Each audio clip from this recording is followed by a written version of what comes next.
beautiful souls, and welcome to Witch Tea Wednesdays, where I talk about my practice and what I do in my practice while drinking a cup of tea. So this week's tea is French lavender Earl Grey, which is basically lavender and black tea in a cup, and it's delicious. What we're going to be discussing today is basically something I mentioned last week, which is color magic. Because color magic is something that I use in my practice almost daily, and I think it's something that many of us do use unintentionally in our magic, and I thought I would just touch upon it today. So if you are interested in a certain part of this video, I will have it tagged down below so you can jump to those parts. But basically what we'll be covering today is what is color magic, how you can use color magic in your practice, and how I use color magic in my practice. So let's jump into the first part of the video, which is what is color magic? Color magic, also known as chromatology or color symbolism, is a practice within witchcraft and various magical traditions where specific colors are associated with particular energies, intentions, or magical outcomes.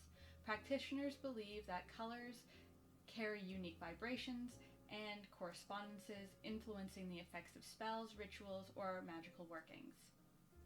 So there are many different ways that practitioners can use color, not only in setting up their spells, but also in their attire or even in their space. In many witchcraft traditions, the association of colors with magic is often symbolic and can vary among practitioners. Different traditions and beliefs may ascribe different meanings to colors in magic. So these are what I associate certain colors with. You may associate different things to these colors, but generally red is passion, love, energy, strength, and fire. Blue is tranquility, wisdom, healing, communication, and water. Green is nature, growth, prosperity, and fertility, along with, I usually go with earth. Black is protection, banishing absorption of negative energy.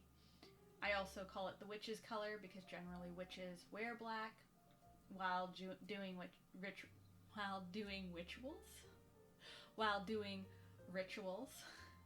White is purity, spirituality, cleansing, divination. I also align it with spirit, but some people don't. Purple is psychic abilities, spiritual power, wisdom, divination.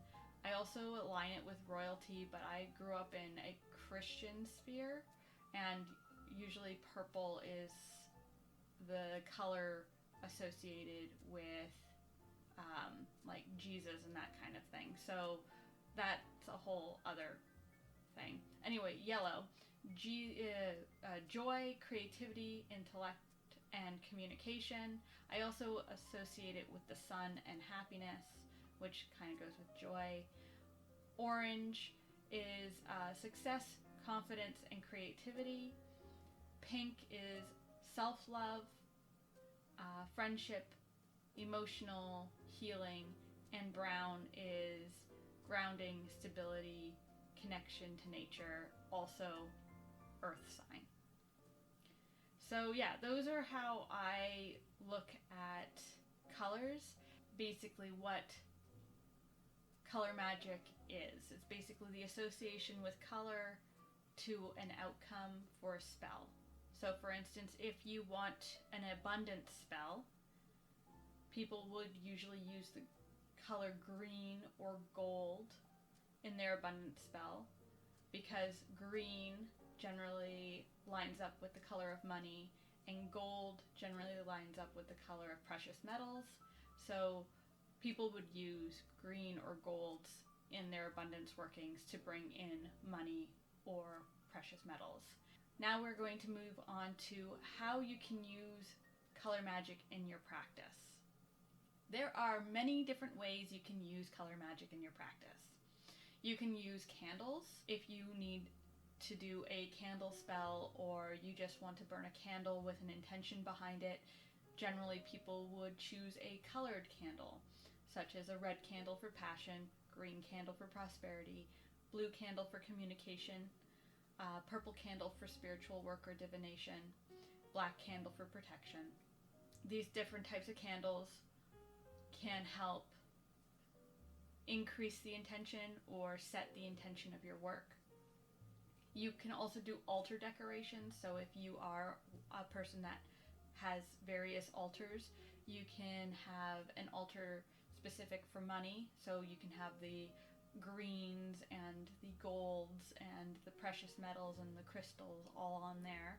And then you can have one for your beauty altar, which can have like pinks and blues and whatever other colors you want to associate. Orange maybe. I have a creativity altar, so basically I have it blue and orange because blue is a communication and wisdom, while orange is creativity. Then you have clothing, so you have a lot of people who do rituals that are wearing black because black is a protective color. If you're in an interview, may want to wear a color that expresses wisdom and caring and compassion and understanding, so you might want to wear blue. When it comes to crystals, again, like different crystals have different intentions behind it, but most of them are aligned with a certain color. For instance, you have the moss agates that are the bluey, greeny whites, like so. This guy here is a moss agate, and they are a calming stone of creativity, and they help with communication, and the colors associate with that. Versus a carnelian is a very passionate stone, a very fire energy stone, very protective stone, very confident driven stone, right? So you look at the colors, you may be able to figure out your crystals by those colors. Cloth and ribbon magic, or not magic, if you're going to be making a bracelet or you're going to be making a charm, you may want to choose the right colors that associate with the intent behind it. Like if you're making a friendship bracelet, you might want to do blues and pinks. If you're wanting to do a protection love, you might want to do red and black, and so on and so forth. And then seasonal correspondence. If you're going to be making an altar or you're going to have a celebration, for instance, you'll want to stick with the colors of the season. Like for Yule that has just passed, you want to stick with the golds, the reds, the whites, the greens. And then you have Imbolc, which is like the pastel-y colors. Each celebration will have their own color association, but like that will help with you connecting with the season a little bit more because you are aligning yourself with the colors of that season. So yeah, that is basically how you can use color magic in your practice. Last but not least, how do I use color magic in my practice? I use it in my clothing. So I have countless black, what are these called? Turtlenecks. I find it very protecting. It protects my throat, which is my biggest weakness, is speaking my mind and speaking my truth. And so when I wear a turtleneck, I feel more protected to speak my truth and basically be myself because my throat is protected. When it comes to my altars, I associate my colors with the intentions behind my altars. As I mentioned, my creative altar is blue and orange, while my abundance altar is precious metal colors along with greens, and I also have browns to keep grounded. My ancestor altar has the colors of those that have passed, basically all their favorite colors. There's different bits and pieces that I associate with them, and therefore that brings in their energy. I also use candle magic, When I do a spell, I usually associate the energy force with the candle color. So if I'm doing a protective spell, I want the energy of a protection. So I will generally use a black candle. I rarely use white candles because I have trust issues when it comes to white candles. I've had spells backfire in the past because I didn't dress a candle properly. So I try and avoid that by just using candles that are associated with the specific intention behind the spell that I am casting. And what else? Color magic when it's associated with writing. Basically, writing is one of my strongest practices in my workings.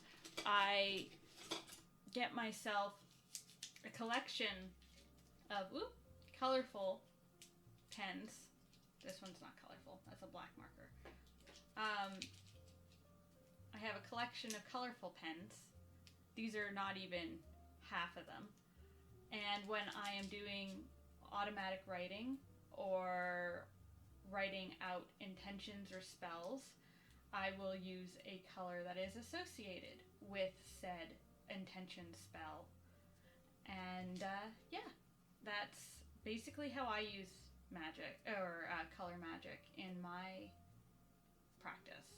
If you're wanting to learn more about color magic, I do suggest the book Color, Form, and Magic by Nicole Pivarato. I'm not good with last names, but it's right here if you're interested. It is a really awesome book. They go into a lot of detail about color and the psychology of color and the uses of color in marketing and advertising, and they have a in-depth background on color theory because they are an artist. So if anyone knows about color, it's going to be someone who studied it. And yeah, that is pretty much what color magic is. So today we covered what color magic is, how you can use color magic in your practice, how I use color magic in my practice, and a resource in which you can explore further if you so wish. So hopefully that covers everything.